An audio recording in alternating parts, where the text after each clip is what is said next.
धन्यवाद आदरणीय मैम। मैं मंच को प्रणाम करता हूं और संभ्रांत जनता को प्रणाम करता हूं। विशेष रूप से प्रणाम करता हूं हमारे मेला अधिकारी महोदय हमारे बीच उपस्थित हैं और मंच पर आकर के कितनी अच्छी कविता, भावयुक्त कविता आपने पढ़ी। साथ ही मैं आप सभी को बता देना चाहता हूं, हालांकि मैं कई राष्ट्रीय मंचों से काव्य पाठ कर चुका हूं, पर आज विशेष बात इस कवि सम्मेलन की यह है कि आज यहां श्रोताओं में मेरे पूज्य पिताजी और मेरे अंकल जी भी यहां आए हैं, तो मैं उनकी उपस्थिति को प्रणाम करता हूं। सर ने जो बात कही बिटिया की, उससे मुझे एक शेर याद आया, उसी से मैं बात सीधे सीधे शुरू कर रहा हूं कि अहम का वहम था जिसके जहन में, अहम का वहम था जिसके जहन में वही शख्स घुटनों के बल गिड़गिड़ाया। कि अहम का वहम था जिसके जहन में वही शख्स घुटनों के बल गिड़गिड़ाया, जो तितली पकड़ने को आतुर था हर पल, जो तितली पकड़ने को आतुर था हर पल। पिता बन के बेटी का वो फड़फड़ाया, पिता बन के बेटी का वो फड़फड़ाया। बहुत आभार। मैं 4 पंक्तियों से आपसे जुड़ने का प्रयास करता हूं।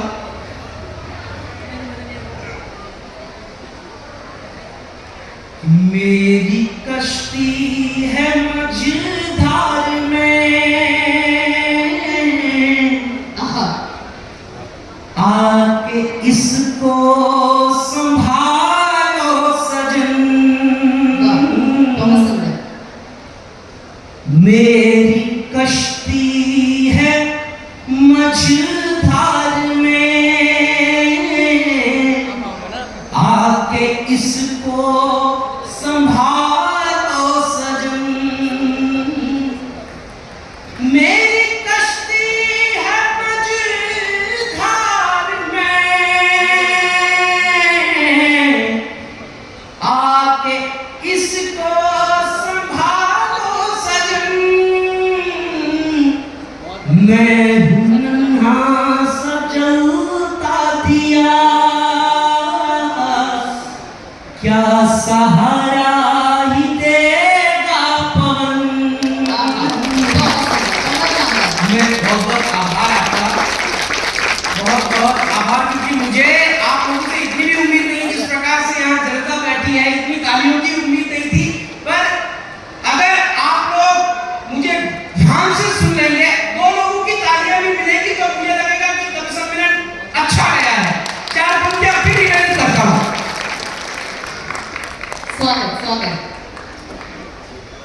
तुम्हारे होठों की मुस्कान कुछ तो कहती है,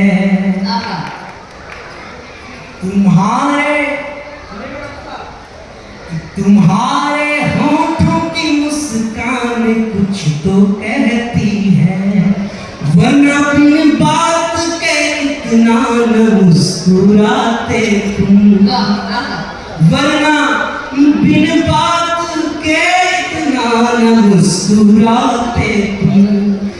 दर्द अपनों ने बड़े प्यार से दिए होंगे,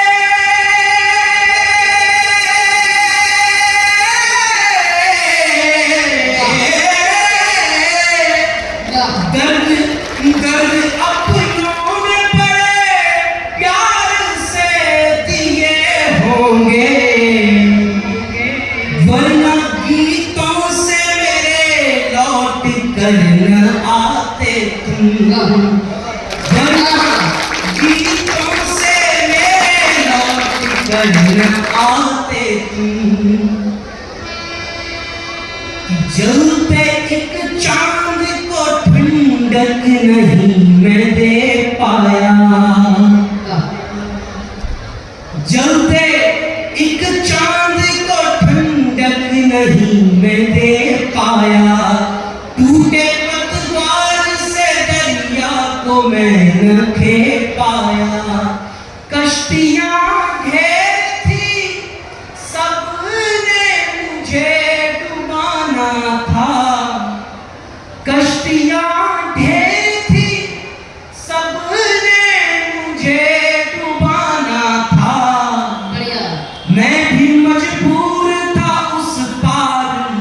मुझको जाना था, मैं भी मजबूर था उस पार मुझको जाना था।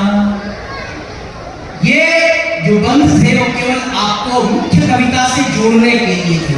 और एक कविता ने कमाल किया, देखो पीछे से कितने सारे लोग आ भी रहे हैं, और बहुत आभार, जल्दी से कुर्सी ग्रहण करें। मैं आपको एक सीधी सी कविता से जोड़ रहा हूं जो कि आधुनिक विकास को लेकर के लिखी गई है कि किस प्रकार का विकास हो रहा है हम लोगों का, हम कहां जा रहे हैं, किस दिशा में जा रहे हैं। तो ये कविता प्रारंभ करता हूं मैं। आदरणीय डॉक्टर साहब भी आ गए हैं, प्रवीण शर्मा जी, आपकी उपस्थिति को भी प्रणाम करता हूं। कविता प्रारंभ करता हूं कि विकास के प्रकाश की असंख्य रश्मियों से आज जाने देश भारत क्यों मेरा चौंधिया गया, कि विकास के प्रकाश की असंख्य रश्मियों से आज जाने देश भारत क्यों मेरा चौंधिया गया। भोर की किरण नहीं दिखती है, दूर तक लगता है सचमुच कलयुग आ गया। भोर की किरण नहीं दिखती है, दूर तक लगता है सचमुच कलयुग आ गया। इसलिए देखिए कैसे कि बच्चा बच्चा हनी सिंह बनने की चाह रखे, इसलिए देखिए कितनी विडंबना है कि बच्चा बच्चा हनी सिंह बनने की चाह रखे, राहत के फिल्मों में नाचती जवानी की, कार्टून देखकर कार्टून हो गए जो उनको जरूरत क्या दादी की कहानी की, उनको जरूरत क्या दादी की कहानी की। अब देखिए कि कैसे दौर में जी रहे हैं कि गाय दूध पी रही है अपनी ही बछिया का। श्रीमद् भागवत के अनुसार अगर कभी ऐसा दिखाई दे कि गाय अपनी बछिया से दुख की याचना कर रही है तो सबसे अनिष्टकारी समय होता है। तो वही से पंक्ति उठाई है कि गाय दूध पी रही है अपनी ही बछिया का, बछड़ा लताड़ता है दोनों लात मार के। गाय दूध पी रही है अपनी ही बछिया का, बछड़ा लताड़ता है दोनों लात मार के। बूढ़ा बैल सड़कों पे गाड़ियों को खींच रहा, युवा सांड घर बैठा जिंदगी से हार के, युवा सांड घर बैठा जिंदगी से हार के। बहुत बहुत आभार। और हम कहां से हमारी कविता प्रारंभ हुई थी, जब महर्षि वाल्मीकि एक क्रौंच युगल को देखते हैं, वहां से प्रारंभ करते हैं कि मानशाद प्रतिष्ठापन नगर शास्त्री समा या क्रौंच मिथुना देगा भवदे काम मोहितम। हम वहां से प्रारंभ हुए थे, वहां से शुरू हुए थे और आज कहां तक पहुंच गए, मुन्नी शीला की बदनाम जवानी। और इससे आगे मैं कुछ कहना नहीं चाहता हूं, सीधे पंक्ति पेश कर रहा हूं। स्वागत कि कविता पिता के हाथों तार तार हो रही है, कवि के हाथों से कविता की क्या धुनती हो रही है कि कविता पिता के हाथों तार तार हो रही है, खुद को परसती है मदिरा के प्यालों में। कविता पिता के हाथों तार तार हो रही है, खुद को परसती है मदिरा के प्यालों में। कल तक लूटते परिंदों को बचा दी जो आज उसे लूट लिया चंद पैसे वालों ने।